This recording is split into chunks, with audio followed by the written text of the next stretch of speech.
തീർച്ചയായിട്ടും അജിംസ, ഇവിടെ നിങ്ങൾ പറഞ്ഞതുപോലെ ഇത് ഈ സാമ്പത്തികമായി അനർഹമായത് സമ്പാദിച്ചു എന്നുള്ളത് ഒരുപക്ഷെ സ്വാഭാവികമായിട്ട് ഒരുപാട് പേരിൽ ആരോപിക്കപ്പെടുന്നൊരു കുറ്റകൃത്യമായതുകൊണ്ട് അതങ്ങനെ ഒരു ഗൗരവ സ്വഭാവമില്ല എന്ന് എനിക്കൊരു അഭിപ്രായമില്ല. പക്ഷെ ഇവിടെ ഇപ്പോൾ ഒരു എൻ്റെ CPM സുഹൃത്ത് ഒക്കെ ഇവിടെ പറയുന്നത് അദ്ദേഹത്തിൻ്റെ ഭാര്യ വീട്ടുകാർ 3 തലമുറയായിട്ട് വലിയ സമ്പന്നരായ വ്യാപാരികളാണ് എന്നാണ് ഞാൻ മനസ്സിലാക്കുന്നത്. ഇപ്പോൾ അംബാനി പോലും 2ാം തലമുറയെ കച്ചവടക്കാരായിട്ടുള്ളൂ. കാരണം അച്ഛൻ ധീരുഭായ് അംബാനി പെട്രോൾ പമ്പിലെ ജീവനക്കാരനായിരുന്നു. അപ്പോൾ അതിലും വലിയ ഒരു സമ്പന്നരാണ് അവർ എന്നാണ് CPMന്റെ അഭിപ്രായം.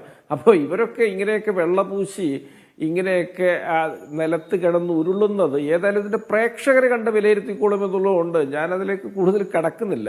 പിന്നെ ഇവിടെ ആസ്കറൊക്കെ പറയുന്ന ഈ അഭിപ്രായങ്ങളൊക്കെ കേട്ടാൽ ചിലപ്പോൾ ADGP അജിത് കുമാർ അദ്ദേഹത്തെ വക്കാലത്ത് ഏൽപ്പിക്കാൻ സാധ്യതയുണ്ട്. കാരണം വളരെ ശാന്തമായിട്ട് പതിഞ്ഞ സ്വരത്തിൽ അദ്ദേഹം നിങ്ങൾ ചോദിക്കുന്ന ചോദ്യങ്ങൾക്ക് മറുപടി അല്ലാതെ അദ്ദേഹം സൂര്യൻ കിഴക്കുദിക്കും, പടിഞ്ഞാറ് അസ്തമിക്കും, ഐരാവതം വെളുപ്പ്, ആന കറുപ്പ് എന്നൊക്കെ മട്ടിലങ്ങനെ മൊഴിഞ്ഞു പോവുകയാണ്. ചിലപ്പോൾ ജഡ്ജിമാർ അതൊക്കെ അപ്രൂവ് ചെയ്യുകയാണെങ്കിൽ അനുകൂല വിധിയൊക്കെ ADGPക്ക് കിട്ടാൻ സാധ്യതയുണ്ട്. അപ്പോൾ ഞാൻ അദ്ദേഹത്തിന് അത്തരം കാര്യങ്ങളിലൊരു ശുഭാശംസകൾ നേരെയാണ്. രണ്ടാമതായിട്ട് ഇവിടെ നിങ്ങൾ നോക്കുക, ഇതൊരു ഇടതുമുന്നണി ഗവൺമെൻറ്റാണ് പോലും, ഇതൊരു കമ്മ്യൂണിസ്റ്റ് പാർട്ടിയുടെ ഗവൺമെൻറ്റാണ്. ഈ ദത്താത്രേയ ഹൊസബല്ല എന്ന RSS നേതാവിനെ ഈ ADGP കണ്ട് അതൊരു സ്ഥിരീകരിക്കപ്പെട്ട വിവരമാണ്. എന്ത് രാഷ്ട്രീയ തീരുമാനമാണ് ആ വിഷയത്തിൽ CPM അന്ന് എടുക്കാൻ പോകുന്നത്, എടുത്തിട്ടുള്ളത് എന്നൊക്കെ അന്നൊക്കെ തന്നെ വലിയ ചോദ്യങ്ങളായിട്ട് ഉയർന്നതാണ്. ഒരു രോമത്തിൽ പോലും ADGP അജിത് കുമാറിൻ്റെ സ്പർശിക്കാൻ ഈ ഇടതുമുന്നണി ഗവൺമെന്റിന് സാധിച്ചില്ല. കാരണം അവരുടെ ദൂതുമായി അവരെ രക്ഷിക്കാനുള്ള ദൗത്യവുമായി ഈ പറഞ്ഞയച്ച ഒരു ഹംസമായിരുന്നു ADGP അജിത് കുമാർ. അദ്ദേഹമൊക്കെ ദലാളാണ്, അദ്ദേഹമൊക്കെ കമ്മീഷൻ ഏജന്റുമാരായിട്ട് ഇവിടുത്തെ പിണറായി വിജയന്റെ കുടുംബവും പിണറായി വിജയനും ഈ കേന്ദ്ര സർക്കാരുമായിട്ടുള്ള ഇടനിലക്കാരനാണ്. അദ്ദേഹത്തെ പറഞ്ഞയക്കുന്നു. അതുപോട്ടെ, അത് കഴിഞ്ഞിട്ട് തൊട്ടടുത്ത മണിക്കൂറുകളിലാണ് ഇവിടെ തൃശ്ശൂർ പൂരം വരുന്നത്. ആ പൂരം അവിടെ കലങ്ങുകയാണ്. ആ പൂരം നടക്കുന്ന സമയത്ത്, അലങ്കോലമാവുന്ന സമയത്ത് റവന്യൂ മന്ത്രി വിളിച്ചിട്ട് ഇദ്ദേഹം ഫോൺ എടുത്തില്ല എന്നാണ് പറയുന്നത്. കാരണം മുഖ്യമന്ത്രിയുടെ തന്നെ രഹസ്യങ്ങളുടെ കലവറ സൂക്ഷിപ്പുകാരനും അത് ഒതുക്കി തീർക്കാനുള്ള കൊട്ടേഷനുമായിട്ട് മുന്നോട്ട് പോവുകയും ചെയ്യുന്ന ആളുകൾക്ക് റവന്യൂ മന്ത്രിയുടെ ഫോണിനൊക്കെ വല്ല വിലയും കൽപ്പിക്കേണ്ട കാര്യമുണ്ടാവുകയില്ല.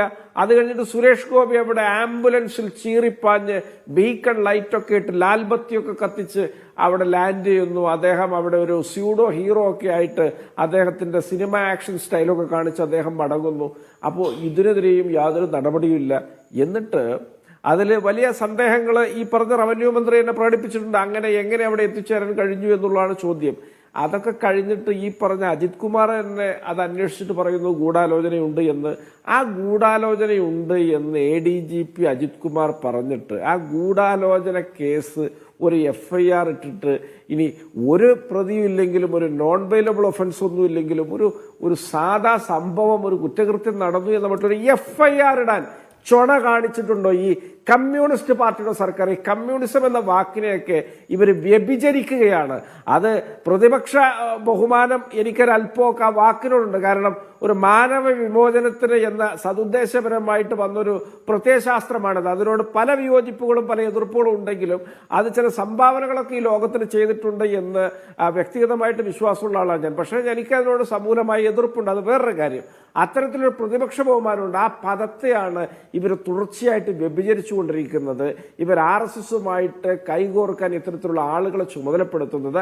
അവർ ചെയ്യുകയും ഇവർ കൂടിച്ചേർന്ന് ചെയ്യുകയും ചെയ്യുന്ന കാര്യങ്ങളിൽ നിരവധിയായ പഴുതുകൾ ഉണ്ടായിട്ടും അതിനൊന്നും മറുപടി പറയാൻ ഇവരാരും സന്നദ്ധമല്ല.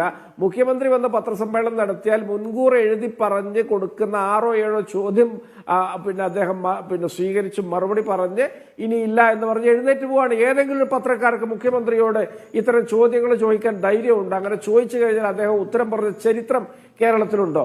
അതുപോട്ടെ, ഇവിടെ മുഖ്യമന്ത്രി അത് കഴിഞ്ഞിട്ടൊരു 3 അംഗ സംഘത്തെ ഇത് അന്വേഷിക്കാൻ ചുമതലപ്പെടുത്തി. എന്നാണ് ഈ അന്വേഷണം കഴിയുക?